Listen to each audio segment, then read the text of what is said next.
The air over Zaza was thick with heat and tension as midday darkened unnaturally. Chickens fled their coops. Drummers paused mid-beat. All eyes turned upward as the sun vanished behind the creeping shadow of an eclipse, one not written in the stars, not foretold by royal astrologers. The sky bled red. It wasn't the usual dusky hue of sunset, but a deep, angry crimson. Children wept. Traders dropped their calabashes. Something ancient had stirred. In the heart of the bustling market square, a hush fell as the blind priestess, Dada Malama, shuffled forward, led by a child no one knew. Her tattered brown wrappers dragged along the dusty ground. Her milky eyes rolled skyward, sightless yet burning with vision.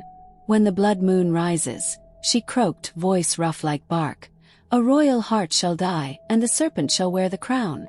A gasp rippled through the crowd. Then came the laughter. Mad woman! She's cursed. But no one moved. Not really. Not with that sky. Not with that strange child beside her, vanishing as quickly as he had appeared. Dada Malama turned in place, slowly, her arms raised. It has begun. The ground will not forgive the blood spilled upon it long ago. A price must be paid. A woman fainted. A horse reared. Baby wailed. High in the hills just beyond Zaza, deep in the belly of the baobab forest, a fire crackled in a tight circle of men draped in black, their faces covered in burnt clay. The sons of Kai Kai, 20 strong, each with a symbol carved into his chest, a serpent coiled around a sun. They chanted in an ancient tongue, one lost even to the palace scribes. The sign has come, intoned their leader, High Priest Jiden, his eyes glowing faintly in the firelight. The blood moon bleeds for us. He held up a ceremonial dagger, its blade blackened and humming. Around them, crows perched silently in twisted trees, staring, unblinking, hungry. The cult bowed as Jiden declared, "The serpent shall rise, and the throne shall return to the rightful blood." In the distance, the palace drums sounded an emergency code. Back in the market square, Dada Malama collapsed. Her last words whispered into the dust. "Warn the girl. She holds the flame." No one knew what girl, but someone somewhere was already listening. Queen Amina too stood at the palace balcony, her sharp eyes scanning the blood-washed horizon. She had ruled Zaza with strength and wisdom for over 2 decades, her sword feared, her name respected. But now a quiet dread gnawed at her, a feeling she couldn't sheath like a blade. Word had reached her within the hour. The blind priestess had spoken in the market, and the people were listening. Inside the royal chamber, Prince Bako paced like a restless lion. "Sister," he said, his voice smooth but urgent, "we've heard prophecies before, always with riddles and death. This is no different. The people are just afraid of the eclipse, it'll pass." Queen Amina turned, her face unreadable. "The last time we ignored a prophecy, our river turned to ash, and 3 villages starved. I won't be blind just because I want peace." He frowned, masking annoyance behind a polished smile. "Fear weakens your reign. Strength keeps the people loyal, not old women's ramblings."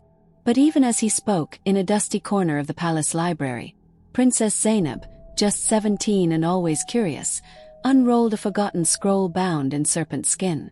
She traced the ancient Hausa glyphs with trembling fingers, her breath catching. "A blood moon shall pierce the sky. A royal shall fall. The crowned serpent shall feed on lies and rise." Her heart pounded. She ran to her mother, scroll in hand, her voice shaking. "Mama, it's not just the priestess. This prophecy, it's written, hidden in our own history." Queen Amina took the scroll, her lips tightening as she read. The symbols matched. The warning was clear. This wasn't madness. This was memory resurfaced. She looked at Bako, who was now watching her too closely. "I fear," she whispered, "this palace is no longer safe." Amina's hand fell on the hilt of her ancestral sword, her other arm gently wrapping around Zainab. "Double the guards. Lock the gates. No one enters the royal chambers without my word." She didn't say it out loud, but she knew. If the prophecy was true, the serpent might already be inside. The air was thick and silent beneath the looming cliffs of Mount Kufina, the only sound being the whisper of wind brushing through the gnarled trees. Hidden in a hollowed-out grove, a circle of torches flickered unnaturally, casting long, writhing shadows across ancient stone. There, cloaked in midnight black, stood Prince Bako. His royal garments replaced by a dark robe etched with symbols forbidden inside the palace. Opposite him, High Priest Jaiden emerged from behind a crumbling rock altar, barefoot and unblinking. His face was smeared with ash, his eyes glowing with eerie calm. He held a ceremonial dagger carved from bone. "You understand," Jaiden said, voice deep and rhythmless. "Once the pact is sealed, the gods will demand balance. Blood for power. Death for the crown." Bako didn't flinch. "The queen has ruled too long. Her vision has grown soft. Zaza needs order. And strength." Jaiden nodded. "Then let the blood moon bear witness." He sliced a shallow cut across Bako's palm. The prince barely winced as his blood dripped into a stone bowl. Jaiden did the same, and their hands met over the basin. "The queen shall fall," Jaiden intoned, "and Bako shall rise." From behind a thick wall of brush, hidden beneath the veil of darkness, Princess Zainab crouched low, holding her breath. She'd followed her uncle out of curiosity, suspicion swirling in her gut. But what she heard, what she saw, turned her veins cold. She didn't hear it all, just enough. "The queen shall fall." Her heart leapt. She gasped softly. Too softly, she thought. But Jaiden's head snapped toward the bushes. "What was that?" Bako froze. "I heard nothing." Jaiden raised a hand. A sudden gust blew through the grove, and the torches flared blue. Zainab fled. Branches tore at her skin as she ran barefoot, cloak flapping behind her. The path back to the palace twisted like a serpent, and the night grew thicker with every step. But it wasn't just fear chasing her. Something else moved in the dark. Shape. Low to the ground. Hissing. She didn't look back. She just ran, praying the amulet around her neck would hold, and that whatever followed didn't catch her before she reached the gates. Zainab returned to the palace with her feet blistered and her heartbeat still galloping from the chase. Though no one questioned her disheveled state, she knew the shadows hadn't let her go. They had merely fallen behind. That night she barely slept. And when she did, her dreams were worse than anything she had seen at Mount Kufina. She saw the throne room drenched in blood, its walls cracking as fire licked upward. Her mother, Queen Amina, stood alone beneath the red moon, arms outstretched, as a great serpent slithered around the throne, coiling tighter and tighter until it wrapped itself around the queen's chest. Zainab tried to scream, to run to her, but her legs wouldn't move. All she could do was watch as the serpent opened its jaws and she woke screaming. By dawn, she had made her way to the outskirts of Zaza, her hood drawn low, her footsteps hesitant. There, inside a dusty shrine no longer visited by most, sat Dada Malama, her white eyes unfocused yet somehow piercing. "You saw the serpent," the priestess said before Zainab uttered a word. Zainab sank to her knees. "He's planning something. My uncle. I think he wants the crown. I heard them. But no one will believe me." Dada Malama reached into her tattered wrap and pulled out a pendant on a rough leather cord. "This amulet was made before Zaza ever had walls. It protects the bearer from the dark paths, but only if her heart is clear." Zainab hesitated as she took it, the metal cool in her palm. The weight of choice pressed down on her chest. "Speak, and risk the wrath of the royal blood. Stay silent and watch her mother burn." The wind howled. Even the spirits waited. The city of Zaza no longer breathed the same way it once did. A thick tension hung over the air, heavier than dust, more suffocating than the harmattan. It started subtly. Goats found lifeless in the fields, their bodies untouched but their eyes wide with terror. Then the cattle began birthing stillborn calves, one after the other. Even the river that fed the city's heart ran sluggish and brown, as if the land itself had turned bitter. The people murmured. At first, it was just whispers among women at the well and elders under the neem trees. But soon the rumors turned sharp. The gods are angry. It's the blood moon. This is no illness, it's a curse. Inside the palace walls, Queen Amina pored over scrolls and reports, her face drawn tight with worry. She had ruled through famine and war, but this was something else. Her council met more frequently, but unity was cracking. Every suggestion turned into an argument. Voices grew louder, trust thinned, and then came the whispers behind closed doors. Nobles in golden robes, bowing low in her presence, now muttered in corridors. Maybe it's time for a new ruler. Prince Bako is strong, decisive. He has the people's ear. Amina knew betrayal when she smelled it, and it reeked in her halls. She summoned Bako, watching him closely. He smiled as always, calm and polished, but his eyes danced too easily, too deliberately. She asked nothing. He offered nothing. Meanwhile, in the city, people lit herbs at their doorways and smeared ash on their foreheads. The old ways returned. And every night, the moon crept further into shadow, its color deepening, pale at first, then orange, and now bleeding into crimson. It hovered ominously above the city like an eye that refused to blink. Queen Amina stood alone on her balcony, eyes fixed on that bleeding sky. She could feel it in her bones. The kingdom was shifting, and something ancient was coming with it. The palace was alive that night with the clatter of goblets and the scent of roasted lamb. Music drifted through the stone halls like perfume. Bako had insisted on a royal banquet to honor the queen's reign, his voice honeyed with reverence. Guests arrived in silks and jewels, nobles smiled, and servants moved swiftly with wine trays. But beneath the laughter and royal toasts, a darker rhythm beat, a rhythm only a few could feel. Zainab felt it first. A twist in her stomach. The kind her dreams always gave her before something terrible unfolded. While the nobles danced in the grand hall, she slipped quietly away, following an unseen pull down the western corridor toward her mother's chamber. That's when she heard them. A step. 3 pairs. Intentional.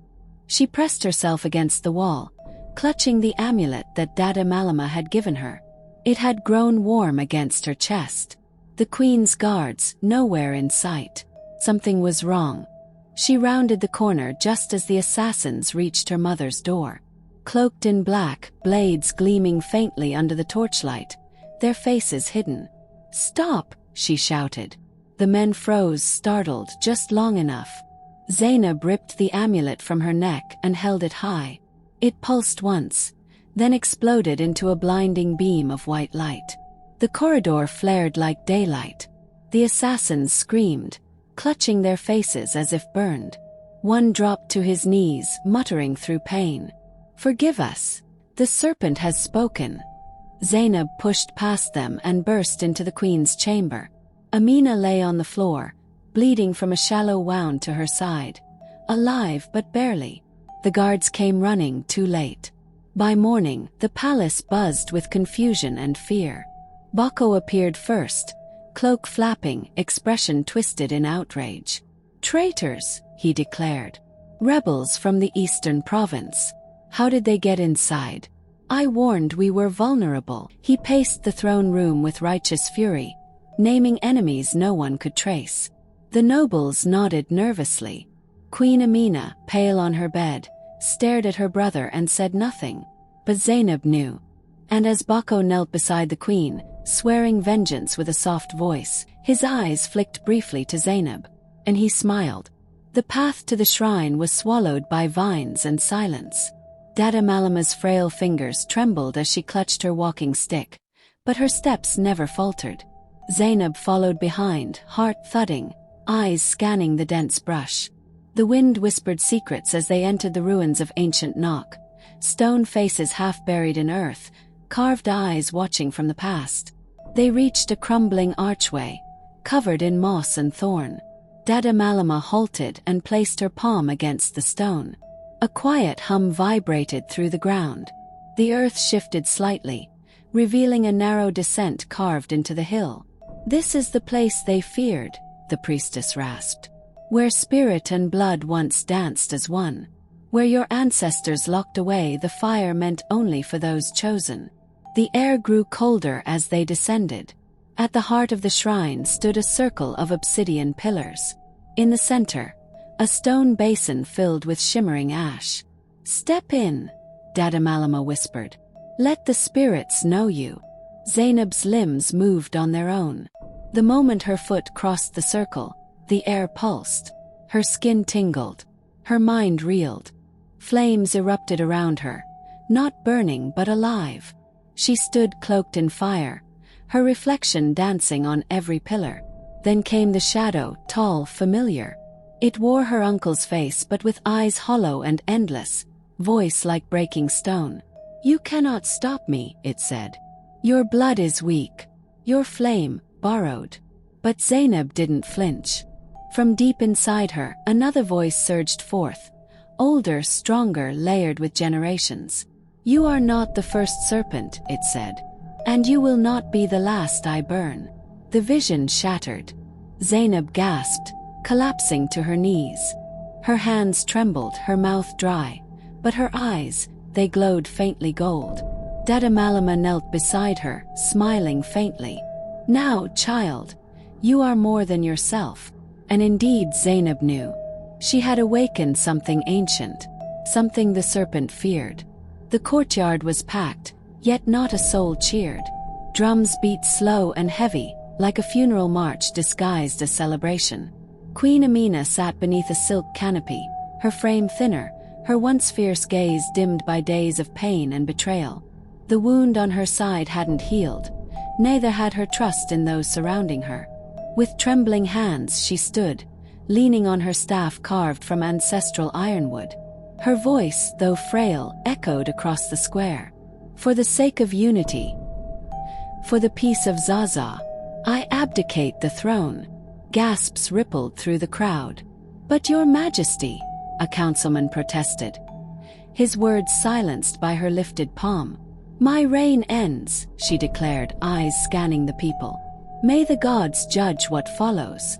Prince Bako stepped forward, already dressed in regal white, gold embroidery gleaming like the crown that waited. Smiles played on his lips, but not in his eyes. The high priest of state raised the sacred scroll, reading aloud the rites of ascension as the blood moon crept fully into view. Larger now, redder than before, a great eye staring down on all of Zaza. As the golden crown was lifted and brought toward Bako's brow, a sudden breeze swept the square. The air turned thick. The birds fell silent. And as the crown touched Bako's head, a low rumble vibrated through the ground. Crack. The first pillar split, stone groaning in protest. Another followed. Gasps turned to screams as tiny fissures snaked up the palace walls like veins of rot. A young boy cried out, pointing to the sky. Zainab, standing hidden in the crowd, clutched her amulet. Her skin prickled with dread. Then came the whisper, louder than thought, softer than sound. "The serpent now rules." The blood moon pulsed, and not even the bravest dared to clap. The throne room was quiet, emptied of guards and advisors. Only the flicker of torchlight danced along the polished stone walls. Zainab stood just inside the archway, heart pounding, fists clenched at her sides. Bako sat lazily on the throne, her mother's throne, his fingers tapping its armrest like he was bored of power already. "I know what you are," she said, voice steady, though her chest tightened with each word. "I saw it in the shrine. I saw your true face." Bako didn't move, but his smile curled darkly. "And yet here you stand, child. A little too late." He rose slowly, his robes whispering across the marble floor. As he stepped into the light, his eyes, just for a second, glowed crimson. Zainab took a step back. He laughed. It was low and cold. "Your dreams were not dreams, my child. They were warnings you failed to stop. The blood moon has crowned me, and no flame can undo what's been sealed." With a sharp cry, Zainab pulled the amulet from her neck and flung it toward him. It flared in her hand, white hot. She screamed as it scorched her skin, but it pulsed outwards in a wave of light, shaking the very pillars. Bako's form flickered, then cracked. His skin peeled back in places, revealing black mist beneath. He grinned even as his outline dissolved. "You are brave," he whispered. "But you are still mortal." Then poof! He vanished into smoke that twisted and curled upward into the rafters. Zainab collapsed to one knee, breathless. And then came the hiss. From behind the throne, a great serpent slithered forward, its scales glistening like blood, its eyes matching Bako's. Red, ancient, knowing. It coiled around the throne once, and stared straight at her. The air inside the burial vault was thick with dust and time. Ancient lanterns flickered low, casting trembling shadows across the stone coffins of Zaza's greatest rulers. Zainab knelt in the center of the crypt, her palms pressed to the earth, her lips moving in a steady chant. Name after name, she whispered, names erased from history, names that once ruled, bled, and died to protect the land. The silence deepened. Then, like a breeze through dry leaves, the spirits stirred. A chill swept the room as faint voices echoed from the stone. She who holds the moon's fire must strike before the third eclipse, or all shall be swallowed. Zainab's breath caught. She reached for Dada Malama, who stood silently behind her. But the priestess wavered, her skin graying, her eyes rolling back. In a heartbeat, her body crumbled into a fine ash that fell like dust to the floor. "No!" Zainab cried, scrambling forward, but it was too late. A sudden rumble shook the crypt. Outside, the sky churned. The blood moon pulsed again, but now its red was darker, thicker, as though it hungered. Zainab rose slowly. Something had shifted inside her. The fire she'd glimpsed in the shrine now roared in her chest. Her skin shimmered, and when she looked up, her eyes no longer held their soft brown hue. They glowed silver, bright and unblinking. From the shadows, ghostly figures of past warrior queens emerged. Tall, proud, silent. One by one, they raised their hands in salute. Zainab's voice rang out, stronger than it had ever been. "Then let the serpent taste flame." Behind her, the vault doors groaned open. The warrior had awakened, and the serpent would soon learn to fear. To be continued. Don't miss what happens next. Subscribe to my channel and turn on notifications so you're the first to catch the next thrilling chapter.